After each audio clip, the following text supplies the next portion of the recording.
¿Qué tal amigos? ¿Cómo estáis? Noticia de alto impacto que os intento traer en primicia antes de que nadie os lo cuente.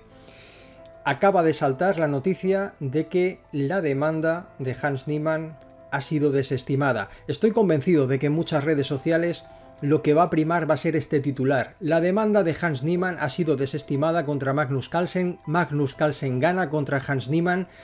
Pero, nada más lejos de la verdad. Aquí en este canal os vamos a contar lo que está sucediendo, intentando dar una visión, bueno, más o menos formada, para que analicemos qué significa este documento que tenemos en nuestras pantallas, que acaba de ser publicado hoy, el 27 de junio del año 2023, lo tenéis aquí, y que, bueno, no es más que una sentencia judicial firmada por esta jueza Audrey Fleisching en Estados Unidos, como digo, 27 de junio del 2023. En principio, claro, quien se aproxime a esta demanda de entrada sin profundizar demasiado leerá esto, la orden de desestimación de la demanda de Magnus Carlsen, pero, la orden de desestimación de la demanda de Hans Niemann, pero cuidado porque hay mucho gato encerrado, y para que entiendas lo que está sucediendo, si Hans Niemann ha ganado o ha perdido en los tribunales, hay que entender muy bien lo que decía la demanda en su origen. Vámonos unos instantes aquí. Esta fue la demanda original de Hans Niemann. En la demanda original de Hans Niemann, pues sobre todo básicamente reclamaba por difamación. Había distintas causas que él establecía. Esta es la primera causa, difamación. De esto he hablado ya en muchas ocasiones en el canal de YouTube, lo puedes ver. Esta es la primera causa. Esta es la segunda causa, más difamación, etcétera. Y luego llegamos a la causa 3, que la tienes aquí, y a la causa 4, donde vemos que Hans Niemann se refiere a la violación de la ley Sherman, la ley antimonopolio. Ahora vámonos a aquí, a la sentencia que acaba de ser publicada hoy, y lo que nos dice esta sentencia es que los puntos 3 y 4, es decir, todo lo referido a la ley Sherman, ha sido desestimado, y ha sido desestimado con perjuicio. ¿Qué significa esto para personas no conocedoras del derecho y no conocedoras del derecho en Estados Unidos? Significa que este caso se considera cerrado y que Hans Niemann no puede interponer una nueva demanda para tratar de hacer valer su reclamación antimonopolio. Es decir, esta sentencia que acaba de ser publicada hace escasas horas, lo que hace es cubrir a Chess.com. Chess.com gana en este sentido. No hay una reclamación contra Chess.com. Se considera que no ha existido ningún tipo de acción monopolística por parte de esta empresa y por su compra de la empresa de Magnus Carlsen, Play Magnus. Por lo tanto, esto es asunto cerrado.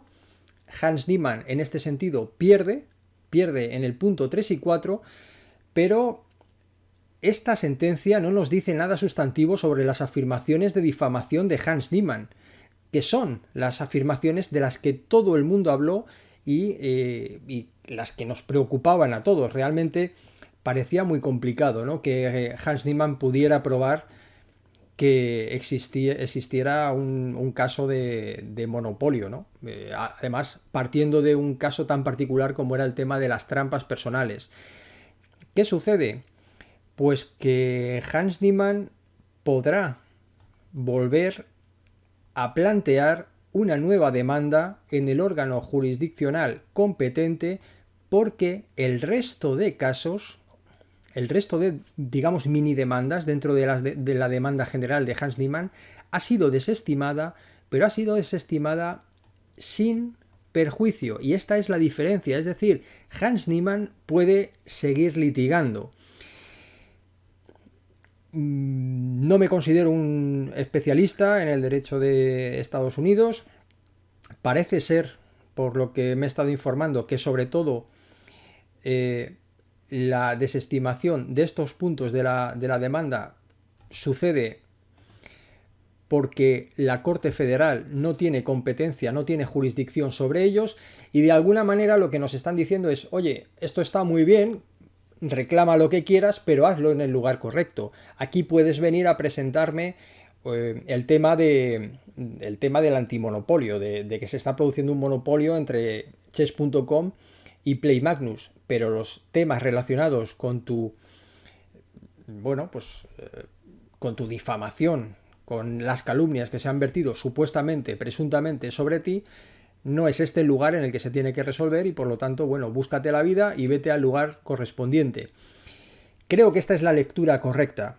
Creo también que a partir de esta simple sentencia es muy tentador decir que Hans Niemann ha perdido contra Magnus Carlsen en los tribunales, pero quizá vayamos a ver cómo se echa más gasolina al fuego. Imagino que los abogados de Hans Niemann interpondrán una nueva demanda. Desde luego es lo que yo haría, no porque piense que Hans Niemann tiene razón, sino porque es un caso muy goloso. Hans Niemann creo que seguirá apostando por su inocencia, y además es un caso tremendamente mediático. A Hans Niemann le interesa mover esto en los medios, y le interesa también tratar de luchar materialmente por lo que él considera que es una vulneración de su propio honor. Creo que en los próximos meses, no sé si semanas, tendremos más noticias de los abogados de Hans Niemann, y nos enteraremos de los nuevos pasos que se van a estar dando en la estrategia del jugador americano. Como siempre, estaré en el canal contándoos todo lo que sepa y tratando de explicaroslo de la mejor forma posible. Por supuesto, podéis dejar vuestros comentarios, de hecho estaré encantado porque me parece un asunto muy relevante. Por último, muy importante, de esto tampoco se está hablando, pasó de puntillas por las redes sociales. La FIDE estaba llevando a cabo también una investigación sobre el caso Hans Niemann. ¿Y qué dijo al respecto? Dijo que no se iba a pronunciar hasta que lo hicieran los tribunales. La FIDE esconde la cabeza debajo del ala y espera prudentemente ver qué van a decir los tribunales. ¿Cuál es su justificación? La justificación es muy sencilla. No queremos inmiscuirnos en un procedimiento judicial y no queremos intervenir para influir de algún modo en los intereses bien de Hans Niemann o bien de Magnus Carlsen. Rechina, desde luego que rechina, pero también parece la posición más neutral y probablemente más cómoda. Así están las cosas, amigos. Espero haber sido capaz de contároslo adecuadamente, y como siempre espero que también elijáis este canal para estar informados de este asunto. Os envío un cordial saludo, amigos, y hasta muy pronto. ¡Chao!